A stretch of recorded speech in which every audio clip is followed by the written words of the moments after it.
Merci Lionel, à tout à l'heure. Enquête ce matin sur les box minceurs. Il s'agit de ces repas livrés à domicile censés faire maigrir rapidement. Enquête à la une, vous allez le voir, de 60 millions de consommateurs avec le retour des beaux jours.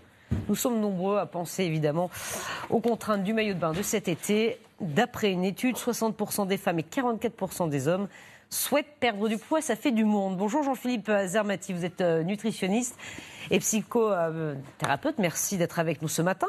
D'abord, est-ce que ça fonctionne ces box ? Probablement. Ce sont des repas à 1200 calories environ. Donc a priori, un grand nombre de personnes vont perdre du poids. Parce que normalement, il faut avoir combien de calories par jour pour un homme ou pour une femme ? C'est difficile à dire, mais c'est aux alentours de 1800 pour une femme et aux alentours de 2500 pour un homme. Qu'en est-il de la qualité nutritionnelle de ces menus ? Alors, elle a été probablement un peu contestée. Je ne peux pas trop rentrer dedans parce que je pense que ça doit différer d'une formule à l'autre. Mais je pense que c'est pas tant le sujet le plus important. Le sujet véritablement, c'est la question des résultats et de la durée de ces résultats dans le temps. À 1200 calories, la plupart des gens vont perdre du poids relativement rapidement. Ils vont probablement maintenir ce poids pendant 6 mois à 1 an. Et puis, comme à chaque fois, dans 3 ans, ils auront tous repris. Donc vous nous dites en gros que ça ne sert pas à grand-chose. Ça sert même à rien. Ça sert même à rien. Ça sert même à rien. Ça coûte cher, je crois. Et ça coûte très cher. Et ça coûte très cher. Donc, oui. Quels sont les conseils que vous donnez ? D'une manière générale, de ne pas faire de régime. Là, c'est un régime. Un régime, c'est quelque chose qui demande du contrôle. Là, dans ces formules, on est un petit peu aidé parce que finalement, une partie du contrôle est fait par quelqu'un d'autre. Mais il n'y a jamais aucun contrôle qu'on peut maintenir dans la durée, indéfiniment. Forcément, à un moment, ça se relâche. Donc, les gens font d'ailleurs des alternances entre des périodes de contrôle et de relâchement. Et puis, progressivement, ces phases de relâchement ont plus d'impact sur le poids que les phases de contrôle. Donc, le poids augmente. Donc là, malheureusement, c'est ce qui va se passer. Les gens vont perdre du poids. Et puis, quand ils vont en reprendre, ils vont presque tous reprendre. Mais une partie, environ 40%, vont en reprendre plus qu'ils n'en ont perdu.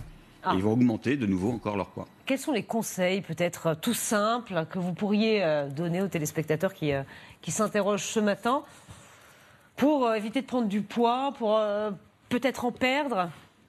Quelles sont les associations à ne pas faire, par exemple ? Il n'y a pas d'association, il n'y a pas à éviter, et il n'y a pas non plus d'aliments à éviter. En fait, on peut maigrir en mangeant à peu près n'importe quoi, et d'ailleurs, l'histoire des régimes le montre. Tous les régimes ont existé, et on peut maigrir avec n'importe quelle catégorie d'aliments. C'est une affaire de quantité d'aliments. Et cette quantité, elle est réglée par des processus internes qui règlent ce qu'on appelle le rassasiement, c'est-à-dire qu'on se sent rassasié avec une plus ou moins grande quantité. La plupart des gens grossissent parce qu'ils sont déréglés dans leur rassasiement, c'est-à-dire qu'il leur faut des quantités plus importantes pour se sentir rassasiés, ou bien parce qu'ils ont des envies de manger en dehors des repas, ce qu'on appelle aussi souvent des envies de manger émotionnelles qui arrivent souvent en fin de journée ou dans la soirée.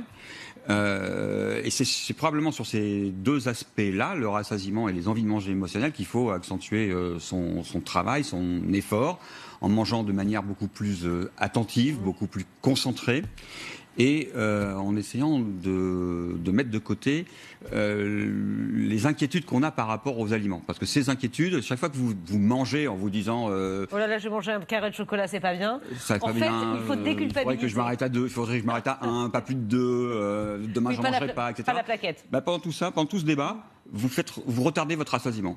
Le rassasiement recule. Ah d'accord, ça c'est intéressant, ça effectivement. Donc ne pas culpabiliser quand on prend un carré de chocolat, c'est bon pour vous et vous n'allez pas grossir. C'est quand même une bonne nouvelle, ça. En se concentrant sur ce qu'on ressent. En se concentrant sur ce qu'on ressent. Voilà, c'est la quantité qui compte.